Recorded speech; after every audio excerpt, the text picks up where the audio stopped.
وەک چاوەڕوان دەکرا فەلەستینیەکان و پشتیوانەکانیان لە ڕادەی جیهانی بە تووڕەیی کاردانەوەیان بەرامبەر بە بڕیاری سەرۆکی ئەمریکا نیشاندا کە ئورشەلیم وەک پێتەختی ئیسرائیل بە فەرمی دەناسێت.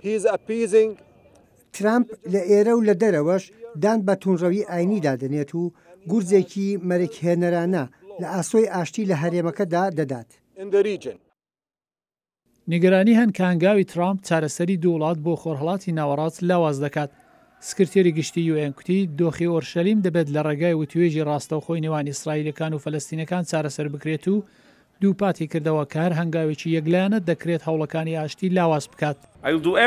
هەرچی لە دەسەڵاتمدا بێت ئەنجامی دەدەم بۆ ئەوەی پشتیوانین لە ڕێبەرانی ئیسرائیلی فەڵەستینی بکەم کە بگەڕێنەوە بۆ وتوێژێکی مانادار.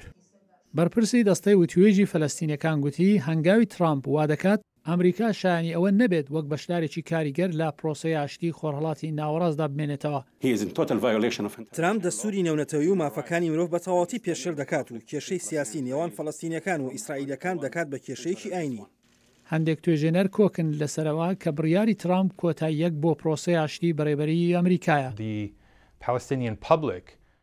خەڵکی فەڵەستین ڕێگە بە ئەمە نادات بۆیە هەر ڕێبەرێکی فەڵەستینی کە پشتیوانی لە ئەو بڕیارە بکات پێم وایە لە بەرچاوی خەڵکی خۆی ڕێزی نامێنێت. هەڵبەت پێم وایە ئەوە کۆتایی پرۆسەی ئاشتیە بە ڕێبەری ئەمریکا. بەرپرسی گروپی پشتیوانی لا جوولەکەی ئۆرتۆدۆکس لە واشنگتن بە دەنجی ئەمریکای گوت بە فەرمی ناسینی ئۆرشەلیم وەک پێتەختی ئیسرائیل یارمەتی بە دەستپێکردنەوەی ڕەوتی ئاشتی دەکات.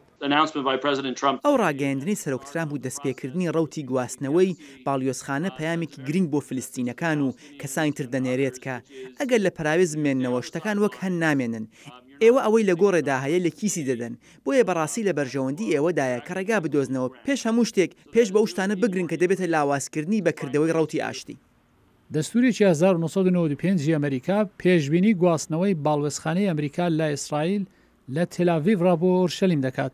بەڵام هەتا ئێستا هەموو سەرۆکەکانی پێش ترامپ لە میانەی نیگەرانەکانی ئاسایش واژۆکردنیان وەدرەنجی خست بوو.